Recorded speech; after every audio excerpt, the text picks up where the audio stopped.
people starting to filter in. Apologies for the short delay this morning, and I'll just give everyone a minute to join us. Okay, perfect. I see everyone joining now. So thank you again to everyone for joining us today. My name is Ailish Morgan Weldon, and I am a member of the PBI Canada Board of Directors and a climate justice movement activist based on unceded Algonquin territory in the city of Ottawa. This webinar today will examine the opportunities and challenges presented in the context of the UN COP28 Climate Change Summit happening right now in Dubai, and the situation faced by land and environmental defenders on the front lines of the climate crisis. So this webinar will be in English, but Julie Velasquez will be presenting in Spanish, and so we do have simultaneous translation available for the entire webinar. To activate the translation function, please find the globe icon at the bottom of your screen. It could also be under More, and select Interpretation and select English or Spanish if you prefer. And thank you to Kath Nygaard, who will be providing the translation today. So I hope everyone has found that interpretation function, but if you have any questions about it or any other technical questions, please feel free to put those in the chat and we'll do our best to help. So like I said, today we will be discussing the United Nations Conference of Parties, COP28, the climate summit happening now in Dubai, United Arab Emirates. At least 1,390 land and environmental defenders have been killed since the COP21 summit in December 2015 in Paris. But COP spaces have not prioritized ensuring environmental defenders are at the table and participating in a meaningful way.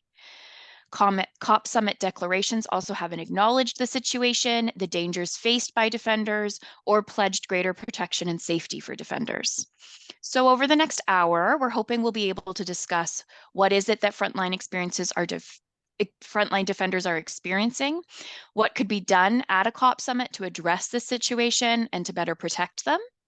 Why hasn't this been done so far? And what are the obstacles to language in a COP summit declaration and substantial follow-up action? We're hoping we will have time at the end to take questions from all of you. So please don't put those in the chat as we go along. And if there's time after we've heard from our speakers, we'll ask some of those questions. And you can find the chat function also at the bottom of your screen by just clicking on chat. So now I will briefly introduce all our speakers before we hear from them. So we'll first hear opening comments from Michel Forst, the UN Special Rapporteur on Environmental Defenders under the Aarhus Convention. He's also the former UN Special Rapporteur on Human Rights Defenders, and he is joining us from Dubai. And our panelists will be Colombian environmental defender Julie Velasquez, who has experienced 3 armed attacks against her since January 20th, 2021, related to her defense of the San Silvestre wetlands near Barranca Bermeja that are threatened by an oil refinery, agribusiness, and garbage dumps. We'll also hear from Javier Garrete, who is the Washington-based U.S. policy advisor on land and environmental defenders at Global Witness, and his organization has played a crucial role in documenting the harassment and killing of land and environmental defenders. So to begin, I'll pass it over to Michel Forst to offer his thoughts.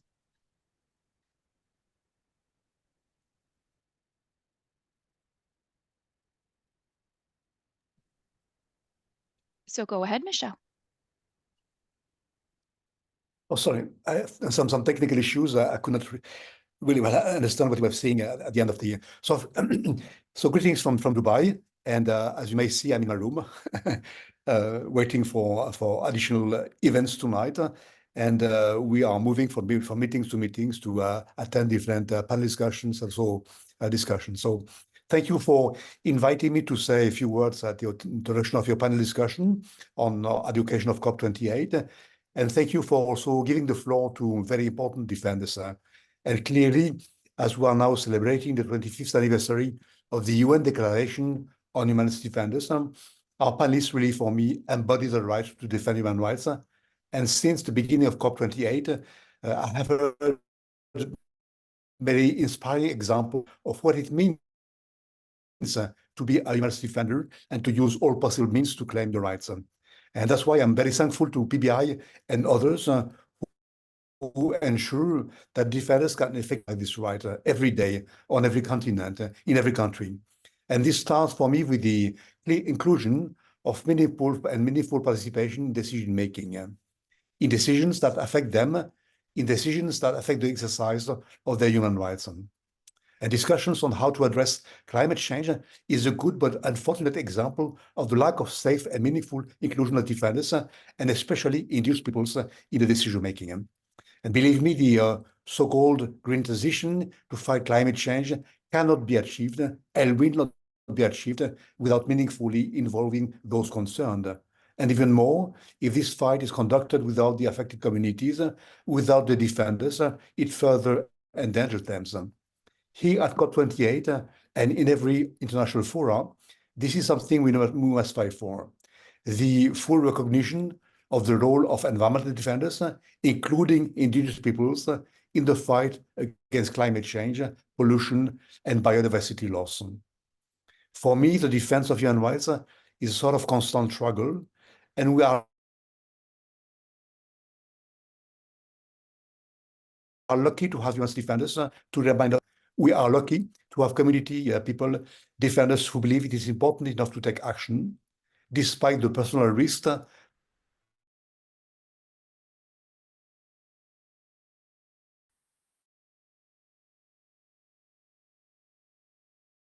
are facing when exposing human rights. This is why, for me, that's important, and indigenous peoples in international negotiations.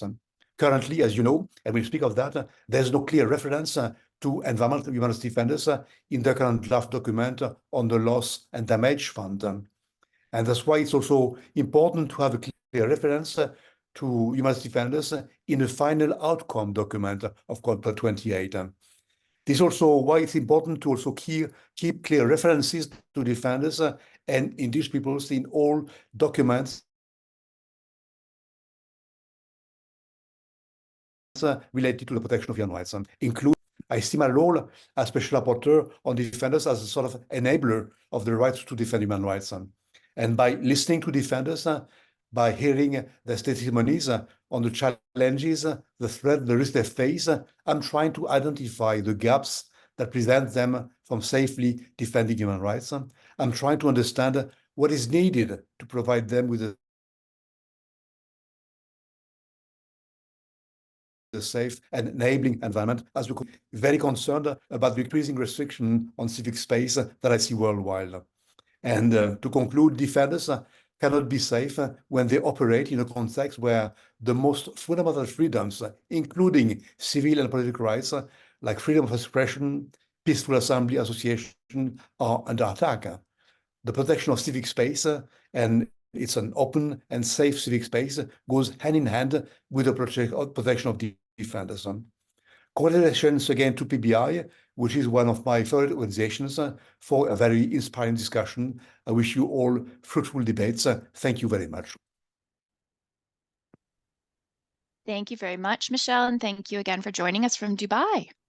So next we will hear from Julie Velasquez, and as I noted before, Julie will be speaking in Spanish, so we do have simultaneous translation available. So make sure you have that turned on if you need it by going to the globe icon at the bottom of your screen and selecting English. So now I will pass it over to you, Julie. Hola para todos. Hello, everyone. It's a pleasure to greet you from Colombia, from Barranca Bermeja, Santander. I'm Julia Andrea Velasquez. I am an amphibious woman. I am a woman who has carried out different initiatives with the communities of fisher people, communities who have been hard hit by climate change, and we have seen a violation of our rights for many years now. We had two options, either to be silent or to continue in this struggle to increase visibility on the work that is so important. So thank you to the accompaniment from the international community, specifically PBI, which has gone into our territories, who have been with us in the places where we carry out our activities. It's very exciting to know that there are many other defenders like us, like the fisher people, who are fighting for this just cause, which is our water. This water that without that water, no human can exist. And this is a struggle that we are carrying out. The fear that we have is that our water will continue to be polluted and there will be an increase day by day in the climate change which is concerning us today, due to the fact that we see different situations and changes impact that are results of the acts of men. We see the deforestation that's being carried out indiscriminately. Thank you.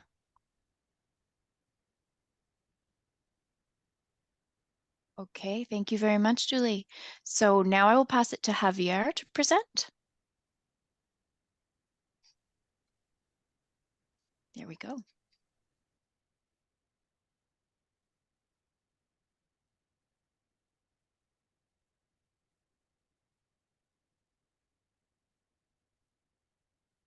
For some years, so it's a huge pleasure to be joining this webinar with her and also with the special rapporteur Michelle Forst, who is champion on these issues of environmental defenders and who has been a huge support for all this work. And we, as my colleagues of Global Witness are also in Dubai, we know that we've been working very closely there in Dubai to put the issue of environmental defenders at front and center of those discussions. So it's a very difficult task and still far from achieved.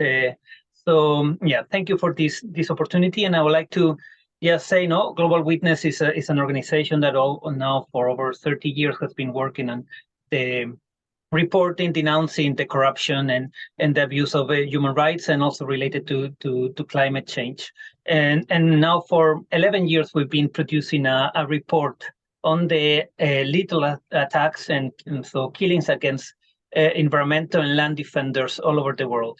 We started that because 11 years or a bit over 11 years ago, one of our former colleagues of us was killed because of the work protecting the environment that he was doing, and that led us and inspired us to start doing this work of reporting the cases of killings of and attacks, lethal attacks against environmental and land defenders. So we, for the last in these last 11 years that we produced this report, we recorded that almost 2,000 people have been killed in these 11 years. That means that in these last 11 years, every other day, land environmental defender is killed in some place of the world. So that's it's crazy to think that every 2 days, someone is being killed for protecting our planet in which we live, and we need to stop that. So that's what we try to bring attention through this report and through our also investigations of this, the seriousness of the threats and the attacks and the risk that the environmental and land defenders are facing. Also important to note that as we are now during the climate negotiations at COP, that 1,390 environmental land defenders have been killed since the signing of the Paris Agreement. So as the countries came together to sign this agreement to say, okay, we need to work to stop climate change and not allow for to reach this global warming, and since the governments came together to with that agreement, we've had 1,390 land environmental defenders, and that's just what we have reported. We know that always we have an underreporting, so very likely we have many more cases of killings against environmental defenders since the signing of the Paris Agreement. So we need to, as leaders, and meet there in Dubai at COP. This is something that we needs to be very front and center, putting it that we cannot keep on having those attacks and assassinations against land environmental defenders. Our latest report for 2022 documented that at least 177 land environmental defenders were killed And sadly, the country with most number of killings was the country where Julie is from and where she is. No, it was Colombia. So Colombia last year was the country with more land environmental defenders killed, with 60 overall. So of the 177, 60 came from Colombia, followed by Brazil. Then that is also, we know, is a country very dangerous to be a land environmental defender, and then followed by Mexico, then Honduras. Honduras is also important to note because it's per capita is the country with most killings. So because it's a smaller country, so it's in terms of percentage and per capita is the highest number. So also very, very dangerous country to be a land environmental defender. And then followed by the Philippines, too, we have also with 11 cases. As we know, that is also one of it's historically been a country with a huge amount of attacks against communities and organizations protecting our planet. Of these, so of the reports that we recorded for 2022, 90% of the land environmental defenders who were killed came from Latin America. So we know that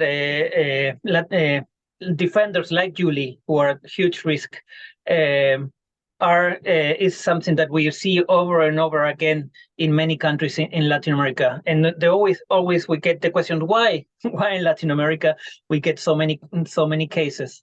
And one is, there's a huge need and desire for the resources. It's a region with huge amount of resources, as Julie knows, and of natural resources, very rich in resources, and a beautiful region because of that. And so there are many companies and interested in exploiting, getting access to those resources. So and we know that one of the main drivers of the attacks of the land environmental defenders are these companies, are these industries that are trying to extract the resources of our region, so that of the region of Latin America. So that's one of the main reasons why we have so many cases. At the same time, we also know that Latin America has a very vibrant civil society and communities, very active, very we see it all over the region, demanding the rights and not allowing and saying we're not going to allow these companies to take over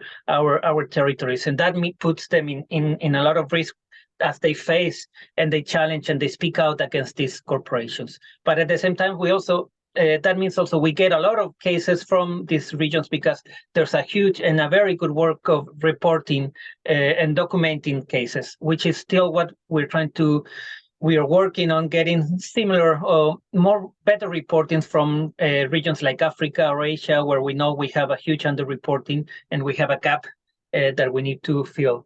So as we look now,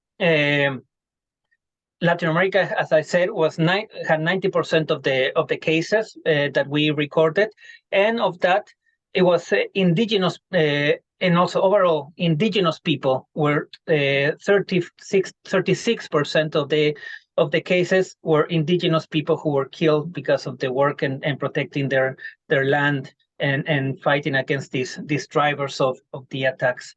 So, and we know indigenous people, local communities are the ones doing the most work to protect their environment where they're placed. And we know there are reports that they say that responsible for protecting and conserving 80% of nature or the biodiversity of our planet.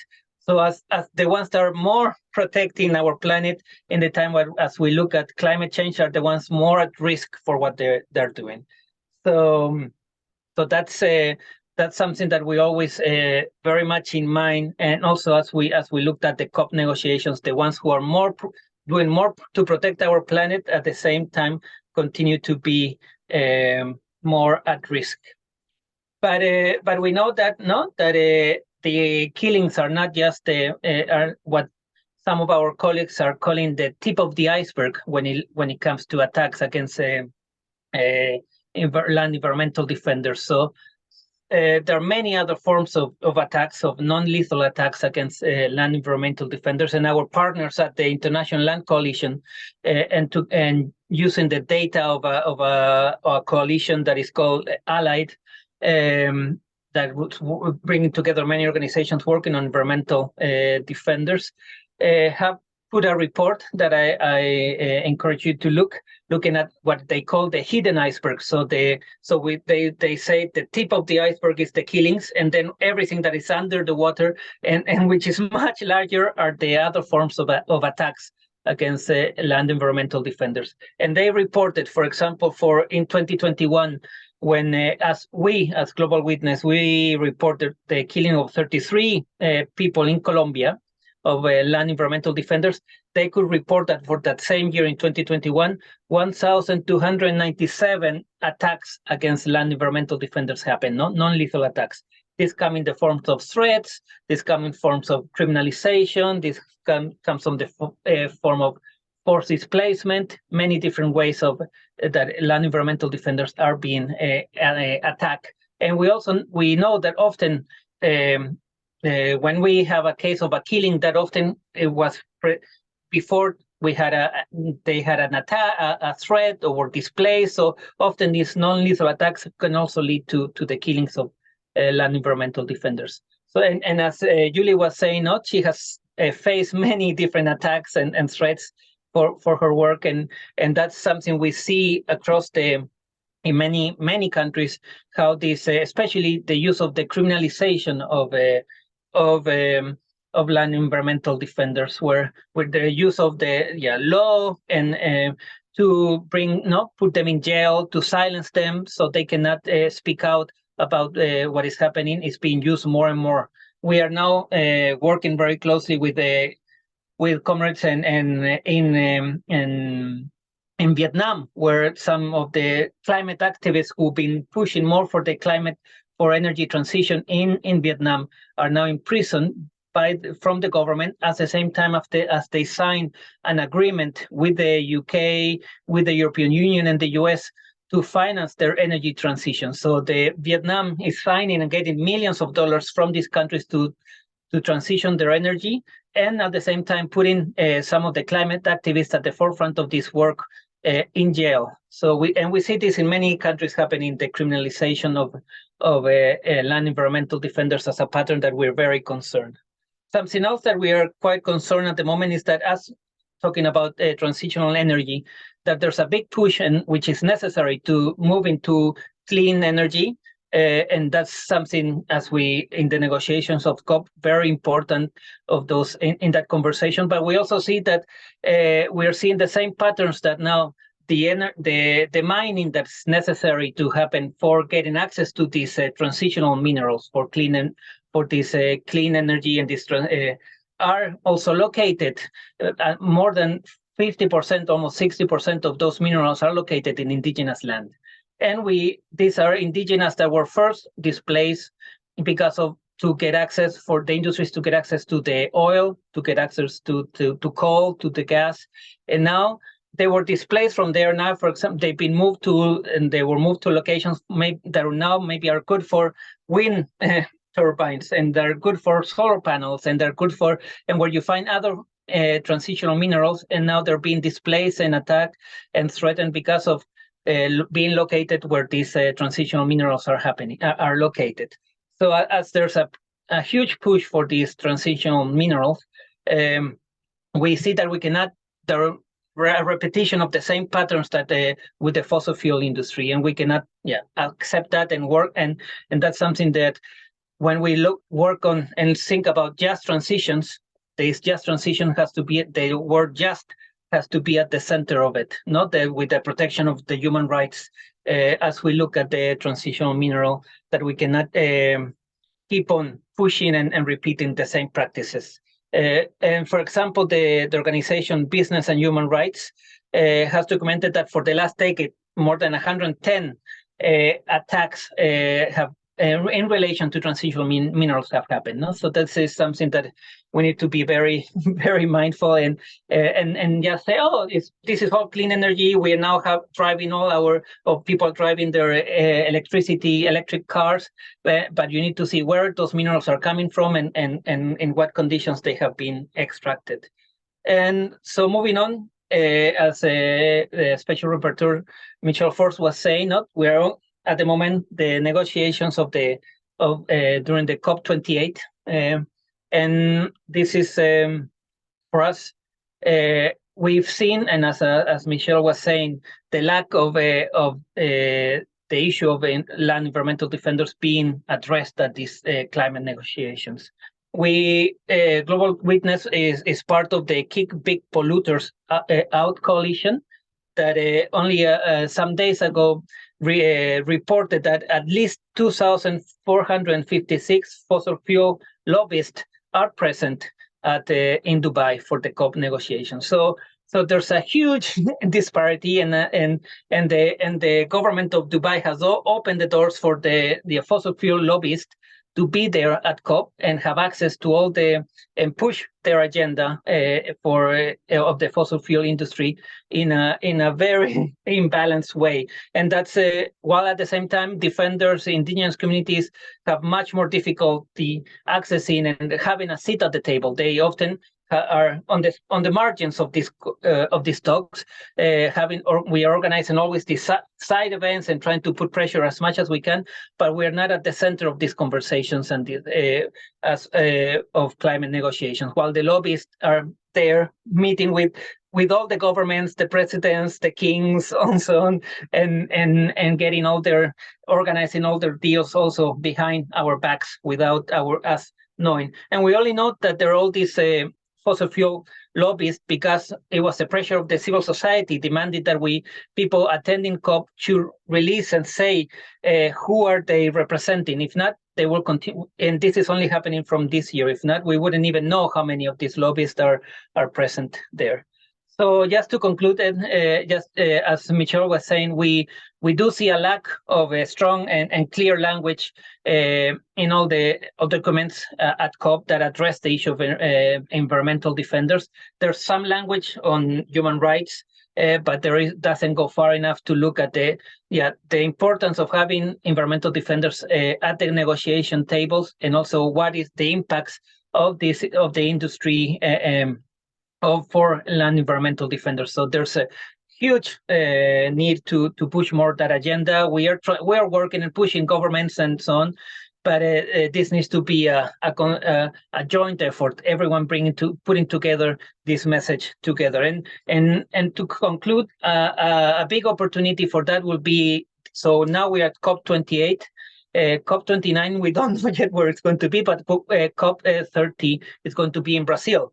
And Brazil was the second largest delegation at COP28, and they're organizing for a big COP30, and there are big plans for organizing like a parallel COP of civil society. And I think it's a huge opportunity for all of us to work together towards COP30 in Brazil, to really, especially with all the energy and bringing all together to put the issues of local communities, indigenous communities, land environmental defenders that need to be at the center of this conversation, and demanding that as we talk about climate solutions and the fight against climate change, that this has to the work and the protection and the struggle of local communities has to be at the center of those conversations. So thank you so much.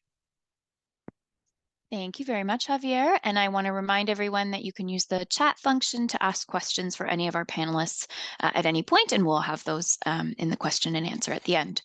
So we have had another panelist who's been able to join us. So Wet'suwet'en land defender Eve Saint, who was arrested at gunpoint by RCMP Community Industry Response Group, or CIRG, officers on February 7th, 2020, while peacefully resisting the construction of the Coastal GasLink fracked gas pipeline on her territory in so-called northern British Columbia. So over to you, Eve, and thank you for joining us.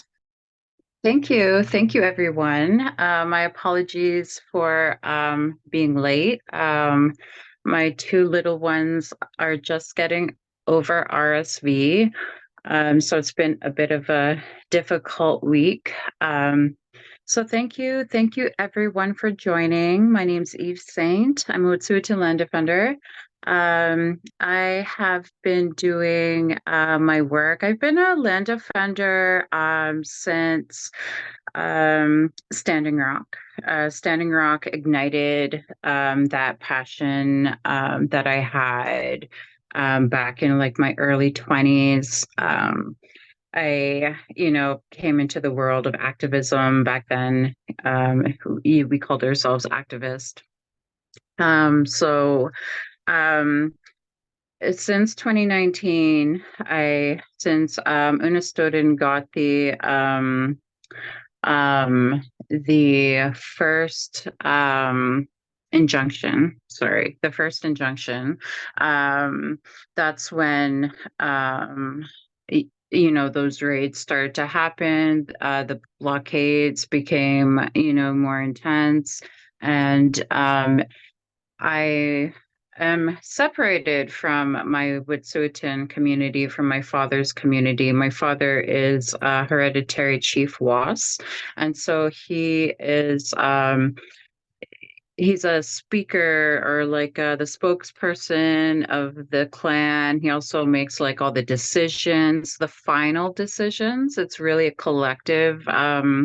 Each clan, each house is like a collective.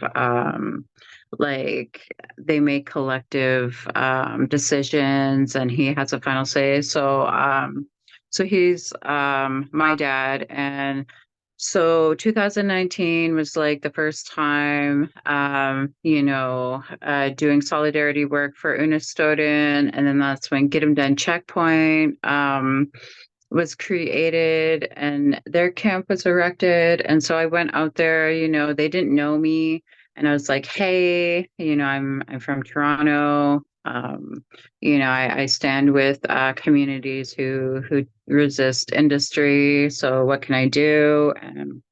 And ever since then, I've been like, doing everything that I can from Toronto. I have a close friend who does a lot of solidarity work with me, Vanessa Gray. So it's usually like us two that like do a lot of solidarity work and organize for any solidarity events that go on out there. I was arrested February 7th, 2020 with if I don't know if actually let me just summarize. Sorry, it was a late night. Let me just summarize. So we're resisting the Coastal GasLink pipeline, and Coastal GasLink is going through the interior of British Columbia. And so it starts at Kitimat, BC, and it goes all the way to Dawson City. And it's a 670-kilometer pipeline, and it is near completion. They say it's completed, but I wouldn't say it's completed. But anywho, like there's a lot of like feelings that go along with it, because we've been fighting this pipeline ever since 2000 and 2018, 2019. And also like Unistoten's been fighting pipelines off their territory for like over a decade. So that just comes to show that there's no consent there, that clan and that territory said no to pipelines. And so like I said before, like each clan, each hereditary chief makes decisions on their territory. No other clan can have a say on each other's territory. So Unistoten, has been saying no to pipelines for over a decade, and that's making CGL, this pipeline, illegal. And I always say that because like that's the big debate. Because CGL, every time I notice that every time when there's like a blockade that we resist, they always put out advertising, and they always have like Native people, like Wet'suwet'en people, saying, yeah, we're for this pipeline, which is true. There's a division. There is people for it, and then there's people that are not for it. But anyway, so yeah, CGL will put out these advertisings and geez, where was I saying? Oh my God, I just lost my train of thought. Okay, sorry about that, guys. Like, I'm just still. Anywho, okay, so yeah, so calling this pipeline illegal, and then the hereditary chiefs say no to this pipeline because UNISTO didn't say no to this pipeline. So, collectively, the hereditary chiefs say no, and they're the rightful title holders of their territories. And so, CGL will say that they have gotten the rightful the consultation from the rightful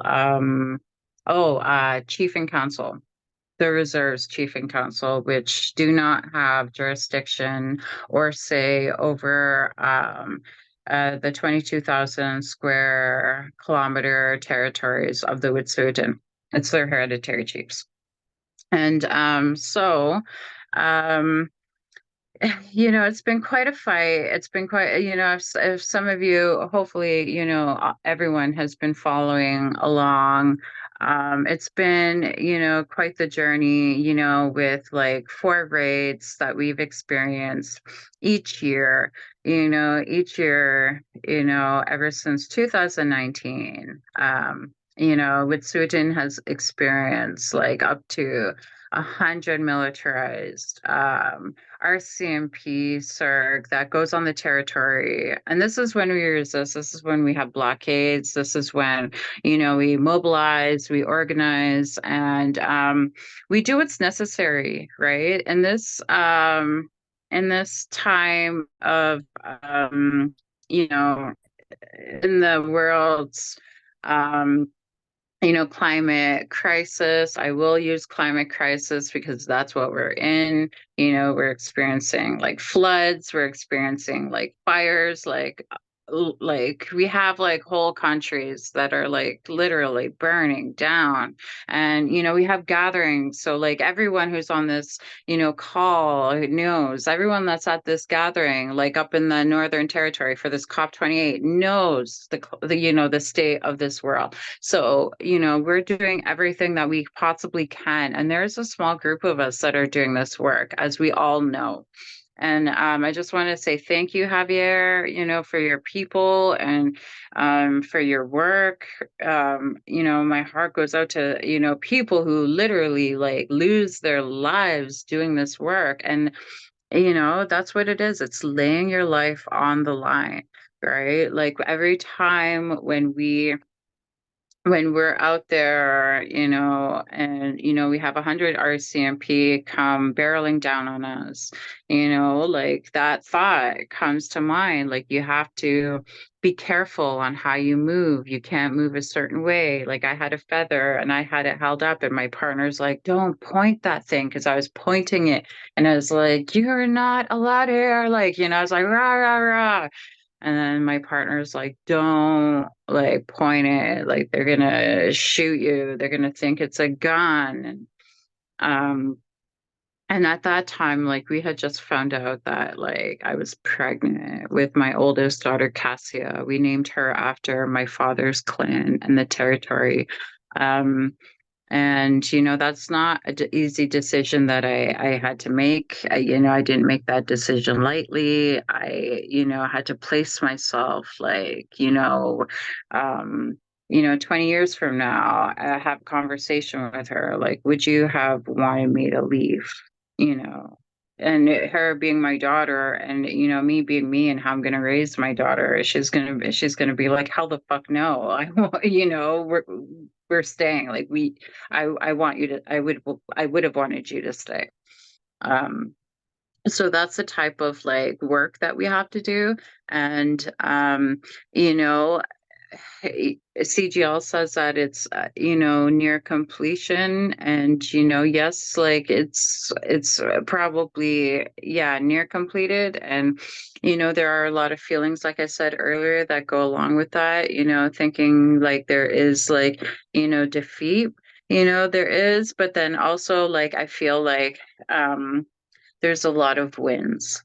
right? We're still fighting the pipeline. I'm just fighting it in a different way because I'm a mother now of two, and I had to find my way again. And I found it in like the divestment world. So I work with like NGOs, Greenpeace, Stand Earth.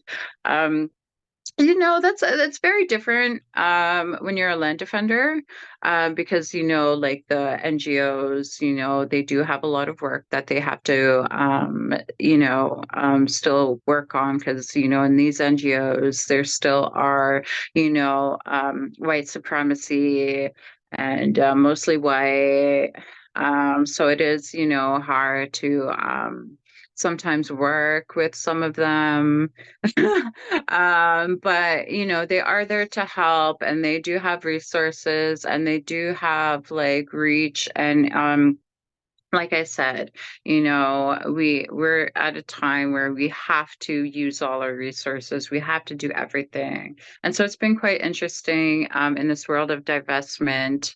I don't know if any of you have seen like the campaign against RBC.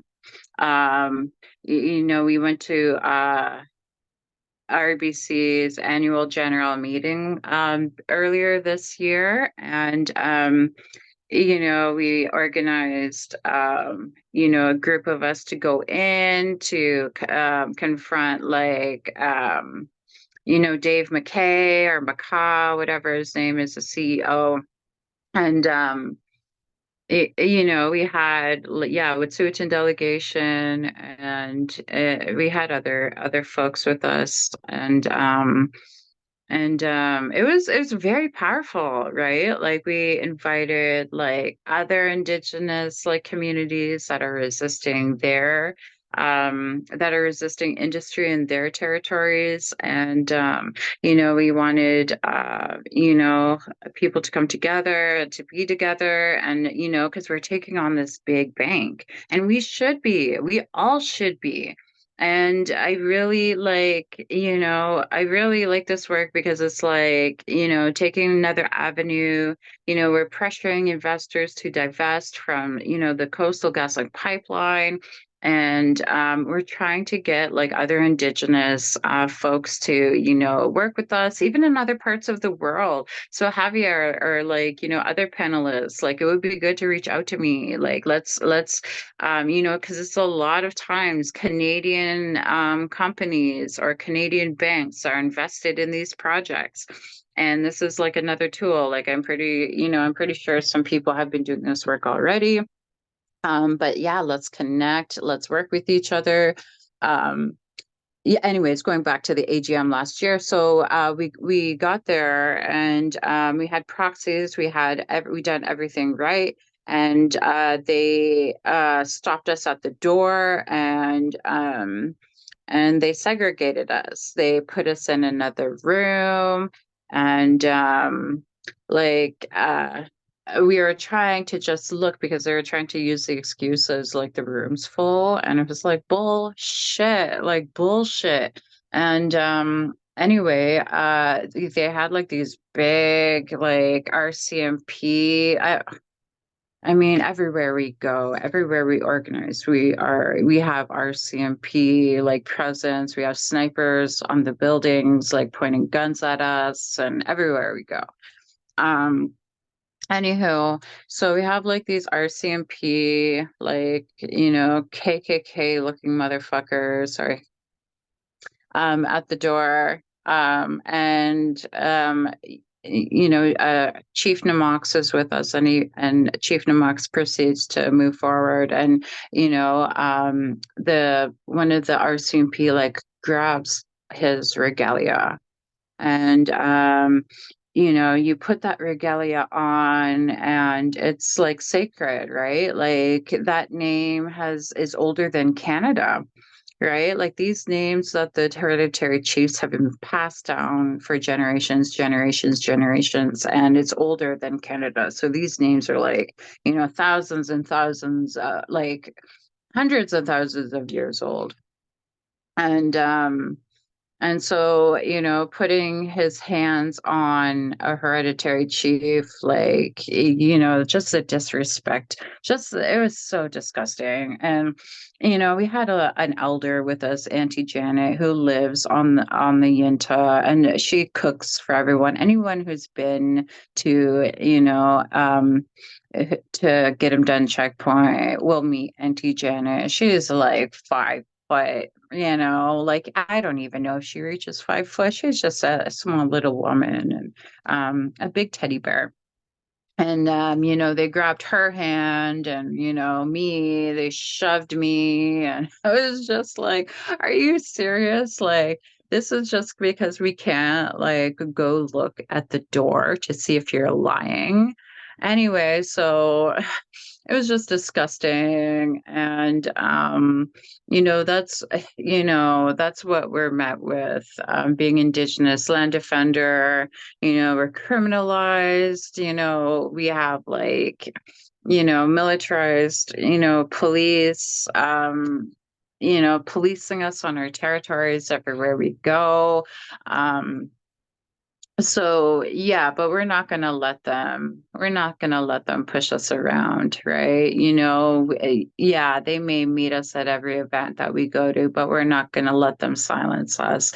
We're not going to stop this work. We're still like, you know, fighting, and we're just finding different ways. And if you can, you know, people can still go to the Yinta. Like we're, you know, we're still like fighting like TC Energy, because like they're still trying to do work on other parts of the territory, in other clans' territory. So you know, this work isn't done. And also like there's other pipelines. Like Slido had just updated me on another pipeline that wants to go through the territory. And you know, we've always known that they wanted to make that an energy corridor. They want like, you know, 12 other pipelines to go through that territory. So, you know, there's still a lot of fighting that needs to be done. Oh my God. And,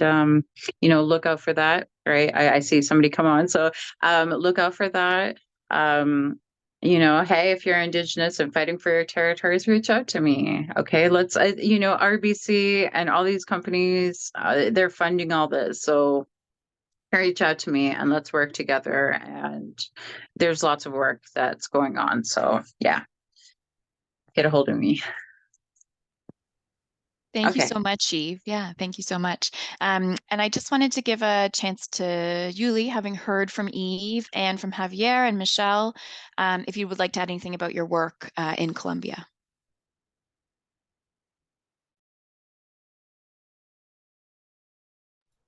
Hola, claro que sí. Bueno, desde Hello. Colombia. Yes, of course, from Colombia. So even though I have suffered 3 assassination attempts where they have tried to take my life due to the work and the struggle for the defense of water that we are carrying out in our territory, we have strengthened the communities, we have educated the communities, and we have sought alternatives, because we see that the government, the local and national governments, oftentimes close the door in our face and when they stigmatize us.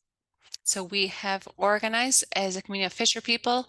For the first time, this community is starting to act in resistance, because we have also, in the last 2 years, had a lot of fisher people who have been murdered throughout the country, who are fighting for different causes. Unfortunately, the illegal armed groups such as the guerrillas, the Gulf Clan, the AGC, and other criminal gangs, they are present in the territories and are acting in violence. And for that reason, it's difficult for us to continue carrying out our surveillance work. What we do is we have a group of fisher people who are present during the day and during the night to make away the different dumps that companies like Ecopetrol, which is the refinery company, are carrying out in their water sources. Many people say this is development. For us as a fisher people, this is not development. For us, this means death and displacement. This means poverty. because the water sources have been polluted with fossil fuels, with oil, and other mysterious liquids that we haven't identified to date. And we often see that the fish die and the birds and other animals, some even are on the list of animals in extinction, are being impacted by these chemical dumps.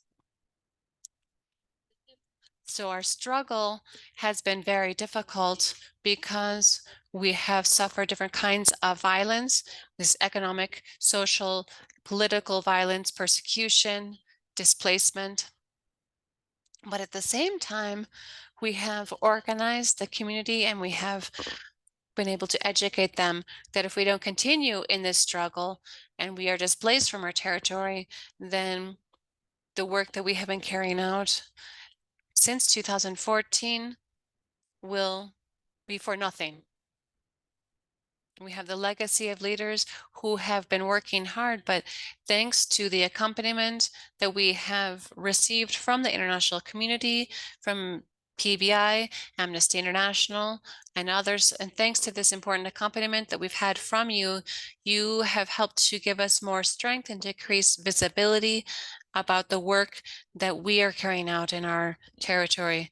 Sometimes we feel alone because the state security forces are the people who should be protecting us, the environmentalists or defenders, but we do not enjoy a healthy and safe environment that we should have as citizens so that we can carry out our work in peace. On the contrary, when we do our work, we have to be extremely strategic due to the fact that they know the work we're doing and the public reports against different companies and the sectors who are polluting our water sources. And for that reason, it's very difficult in a city like Barranca Bermeja, which has a lot of water sources, but sadly, all of them are polluted. It's difficult for a country like Colombia, which has so much biodiversity and natural wealth. We have so much beauty that so many families go to bed hungry. And for that reason, the Fisher people, we have organized and we have worked hard to increase the visibility, both on the challenges, but also to see how we can mitigate the impacts and find solutions. So we, for example, will fish less to protect the fish population, and we also carry out reforestation along the edges of the wetlands. We're trying to mitigate the impacts on our natural environment and the climate change that we are experiencing today. We have seen that it's the women who are stigmatized because we are women, because we are leaders. And also this has major impacts on our lives. We are attacked and harassed. They might say, you're too pretty to be killed because of your work to try to save the world, the water, or the fish. They say things like that to us. We've seen journalists who have come from other countries, and even before them, they said, "Oh, look at the rats. They're bringing people from outside so that they know about the problems that are happening. These are problems that should just stay here. No one's interested in hearing about what's happening here about the pollution."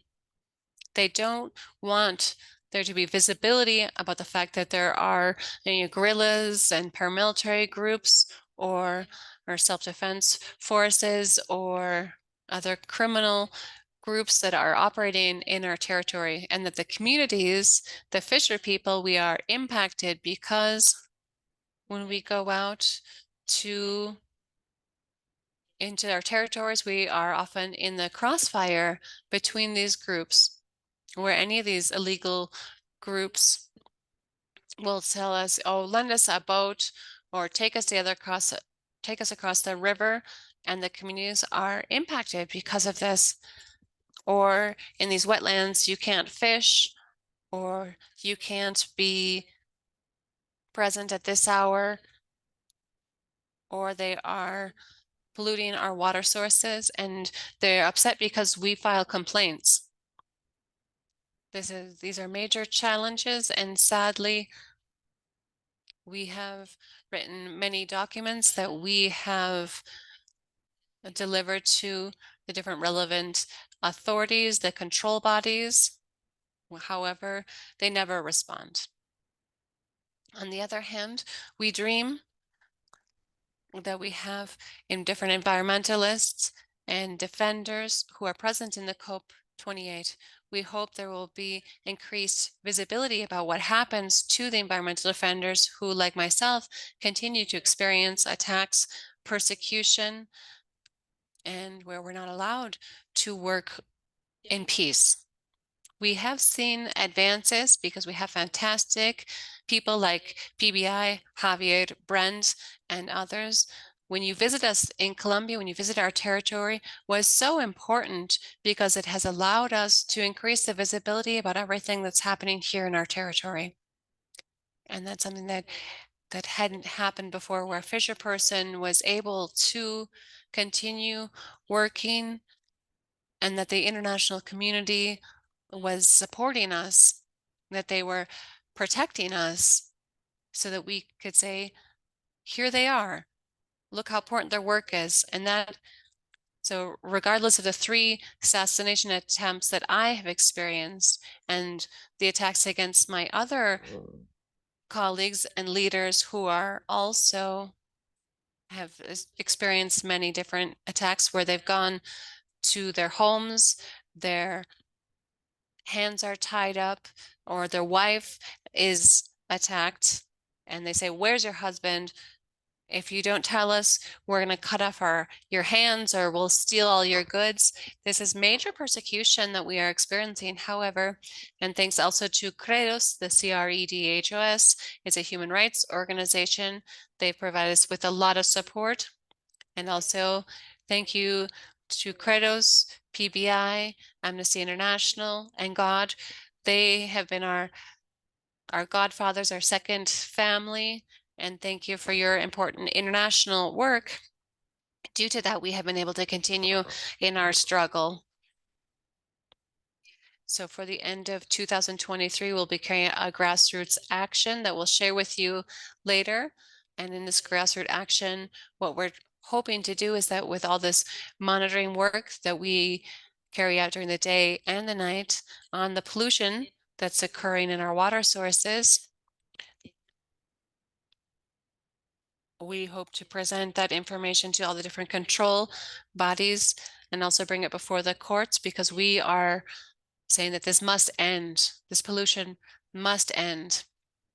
The death of leaders must end.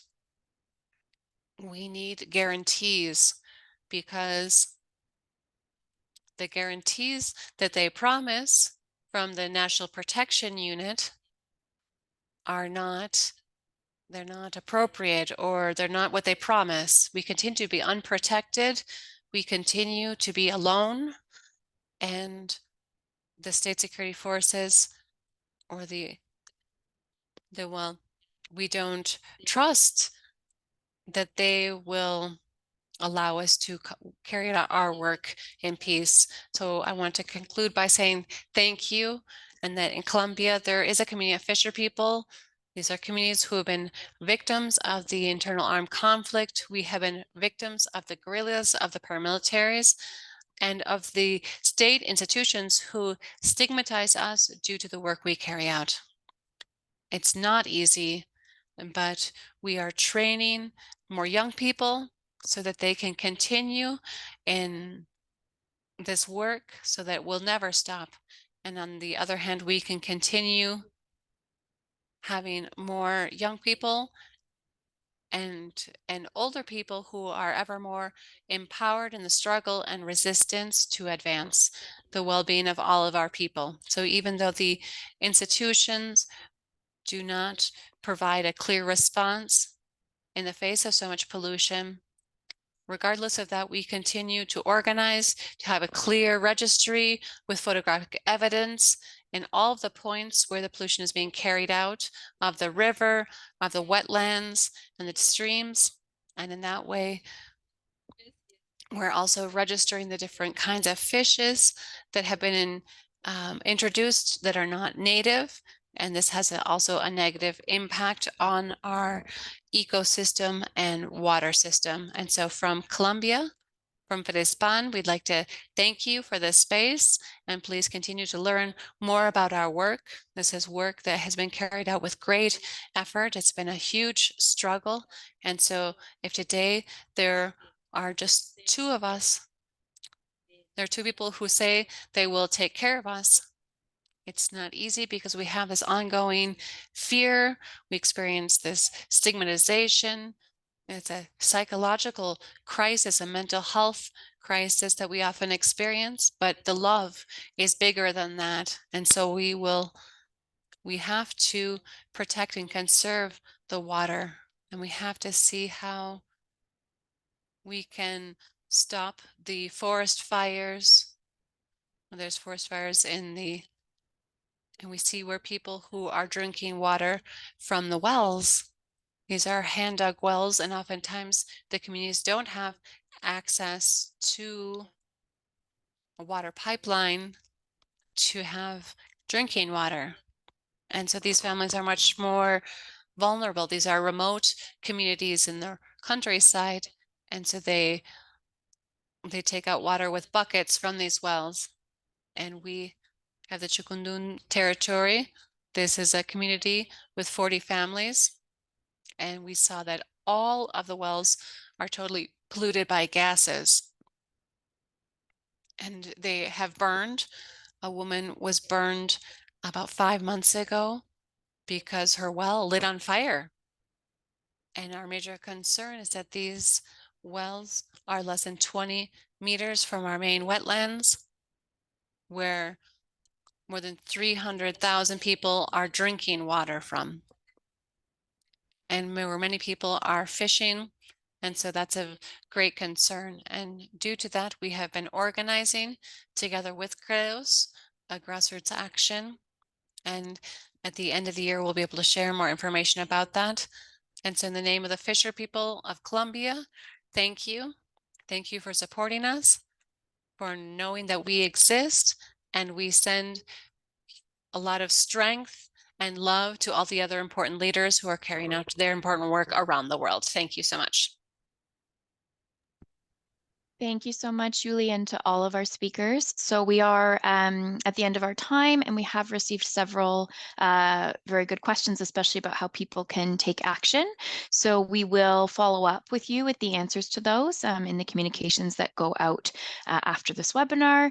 As Brent is saying in the chat, questions can still be sent to him by email. So thank you again to everyone for joining us today. Please do follow us on social media, and you will see links to our own social media as well as the social media for all of our speakers in the chat. And if you can help support us with the cost of this webinar, a donation of any amount is also welcome, and you will see the link to that in the chat as well.